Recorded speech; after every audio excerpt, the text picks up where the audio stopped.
Hi guys, I'm Daddy Freeze, convener of the Free the Sheeple movement and leader of the Free Nation in Christ. I have a quick message for you, then I'm going to bring Bookie on because Bookie and I have a few things to say. Guys, can you see that the poverty out there? What you're seeing today, I saw in 2017. When I came out with a project called the TAP Challenge. Who remembers the TAP Challenge? The Tithe Against Poverty Challenge. Who remembers the TAP Challenge? Just Google TAP Challenge Daddy Freeze. Just Google it. Just put up TAP Challenge Daddy Freeze on your Google. Controversial OAP starts TAP Challenge. I don't know how, if you can see it. If I do it like this, you'd be able to see it. Just hang on. Okay. And you see controversial OAP Daddy Freeze starts TAP Challenge December 2017. Can you see that?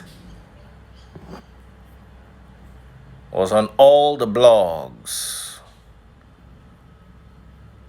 Then you can see on Daddy Freeze TAP Challenge pays rent of a blind man. You can see, I'm not making this up. This is available for you on the internet. You can scroll.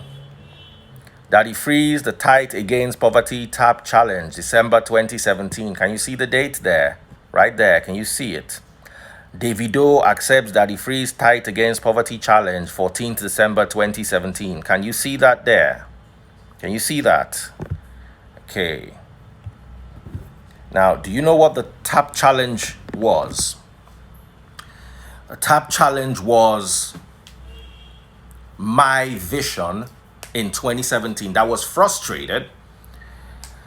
And the vision was, instead of giving tithe to churches and religious houses and building bigger churches and bigger religious houses, why don't you take that money and use it to remove one person from poverty? One person from poverty. That was my vision. Maybe because people didn't like me. Maybe because I was standing up with the truth against age-old lies. Nobody participated. They continued building bigger, more massive religious houses while the poor got poorer. Have you seen the effects of poverty now? If each of us had removed one person from poverty, do you think we would have this much carnage? The poor have nothing to eat again. Make them no begin chop also. I saw this in 2017. I saw that we're getting, just go and read all my prophecies. I'm not even making mouth. I'm just go by. I'm not going to check it for you again. Take your time out. You don't trust me and you don't need to trust me. And go and begin to look into everything I've been saying from 2017 till now. A 3-year gap that we had to flip the script.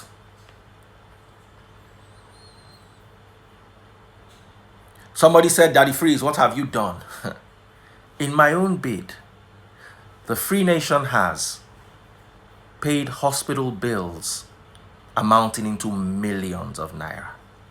We used to have a monthly feeding exercise that we just slowed down. It was a Taste Buds initiative. We just slowed down because of COVID. COVID, however, did not stop us from giving our most vulnerable members 5,000 naira each for the entire 8 weeks of the lockdown. There's no church that did it. 5,000 naira. Our members were receiving it Sunday night around 1 a.m. I will sit down with my daughter and we'll be doing the transfers. So that when they wake up in the morning on Monday, amidst the gloom, the first thing they see in their account is 5K. Every week. There was only 1 week that it's not that we didn't pay, we delayed till Wednesday because of a bank issue. Any member of the Free Nation who's been with us, we've paid school fees for the blind, for handicapped people, and for people who are okay but poor. Go and check the internet. Every year we buy NECO forms for secondary school students, just so that they can, after doing 6 years in school, we give them an opportunity to also do NECO so that they might gain admission into the university.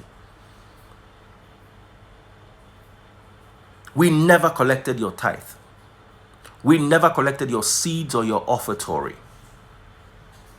We went straight for projects. Only last week, we just finished donating 300,000 for a widow to expand her little business that she's doing. There is no close member of the Free Nation that has not received support either with rent, school fees. Ask anybody who is a close Free Nation member, anybody who follows me.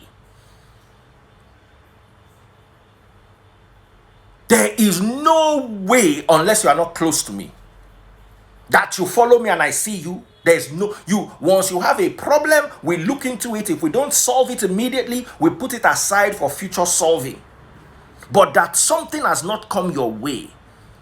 There are people whose sisters have had cancer and we've given them a 500K support. There was a woman who just before COVID, she had a tumor, a fibroid. It was going to cost her 350K to do the operation. You were there. We gave her the 350K. Anything we could do in but we're a tiny church. Because I was frightened of the effect of poverty. Anything I could do to remove people from poverty. Because what you are seeing on the streets today, I saw it 3 years ago. And I didn't even have to forget my prophetic vision. I don't even need to be a prophet to see it. I was warning you. I said Nigeria is overtaking India in world poverty. Then when Nigeria overtook India, I announced. Then Nigeria overtook India and China combined. I was watching, reporting, warning. We cannot have more than the combined poverty of India and China according to worldpoverty.io, and you not see what you are seeing on the streets today. It takes a certain color of poverty to be able to get to that level you are seeing on the streets.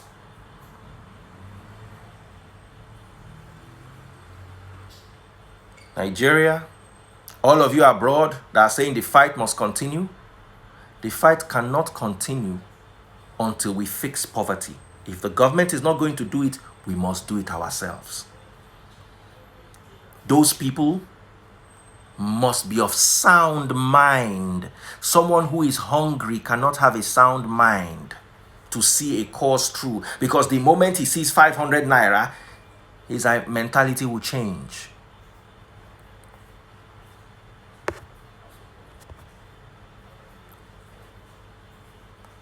Someone said the looting is as a result of the wealth gap. Absolutely.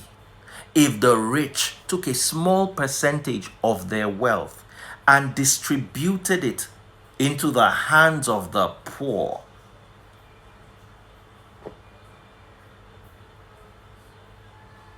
our church is an online church. Do you know how many times they've come to meet me and say, Daddy Freeze, let's find a building where we'll be gathering. I knew that once we start to gather, we will start to spend money. I try to keep the expenditure of the church minimal.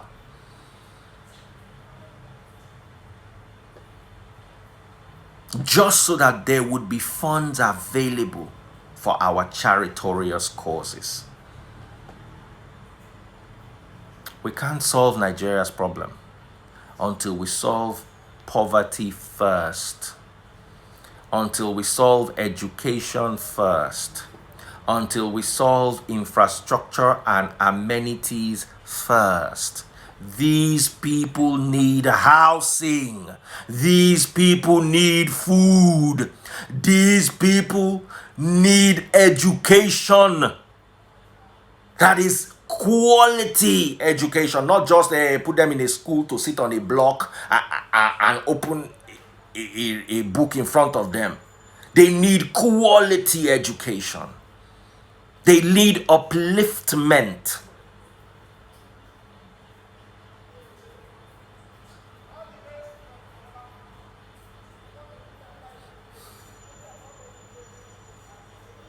If you love Nigeria, don't keep shouting to fight. Bring your money from abroad. Build school. Bring your money from abroad. Let's build a housing scheme.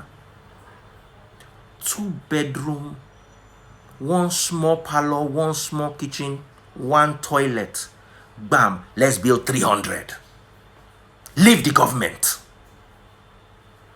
Let's build 300. Let's put the $10. Let's put the Dangotes to challenge. If you don't like me, I don't want to do it with Daddy Freeze, because Daddy Freeze is a controversial OAP, as I'm fondly introduced. Do it by yourself. All those of you abroad shouting, we fight, we fight. You are not in the fight. You are not experiencing the poverty. If you really want the fight, feed the sheep. It's your instruction from Christ.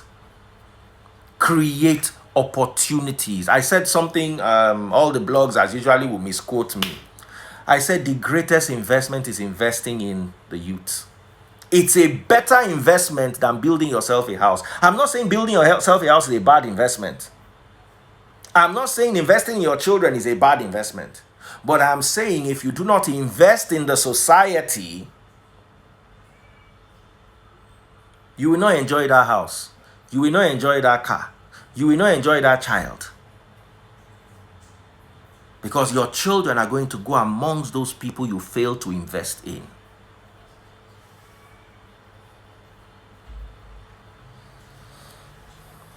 Guys, if we don't fix poverty, this is only the beginning.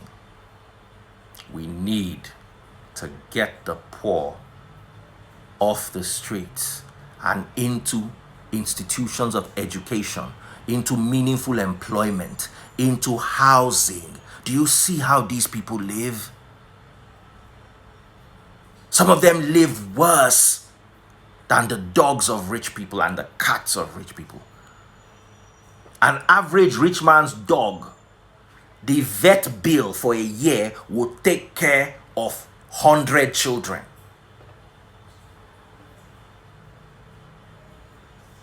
I'm not saying don't own dogs. I'm not saying don't own watches. I'm not saying don't drive flashy cars. I'm not saying don't live in Banana Island, and I'm also not saying don't acquire what you want. But if you acquire all those things and you forget the real people you are supposed to take care of, you cannot enjoy those things. Don't you want to wear your expensive 20 million naira watch in traffic and nobody comes to steal it from you? Because you've done your bit. When they see you in traffic, they run to you and hail you. I want to drive a Ferrari in traffic and see those boys and come down from my Ferrari and talk to them, ask them how they are doing without being afraid of being mobbed. I want to fix their minds so they don't see me as their enemy because I'm slightly wealthier than they are. I'm not rich, but they see us as rich. And they see us as symbols of oppression. Luke chapter 10 verse 25. It's one thing that qualifies you to enter heaven faster than prayer, fasting, and tithing. Love your neighbor as yourself. Because Christ himself agreed with a Pharisee. Remember, Christ and Pharisees don't usually agree. The Pharisee asked him, what does it take for me to enter heaven? And Christ gave the example of the Good Samaritan. And the guy said, is that which of them will make heaven? And the Pharisee said, the one who showed mercy. Taking care of your neighbor is 10 times more invaluable than prayer. Read Isaiah chapter 58, verse 12 down. It's more important than fasting. It's more important than tithing to a building and then building 100,000 seater stadiums. They will continue being angry with me because inside this poverty, that's what you are building.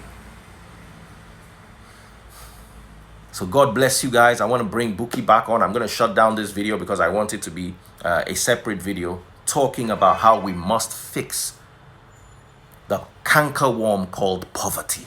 And until we fix it, we'll continue struggling as a nation.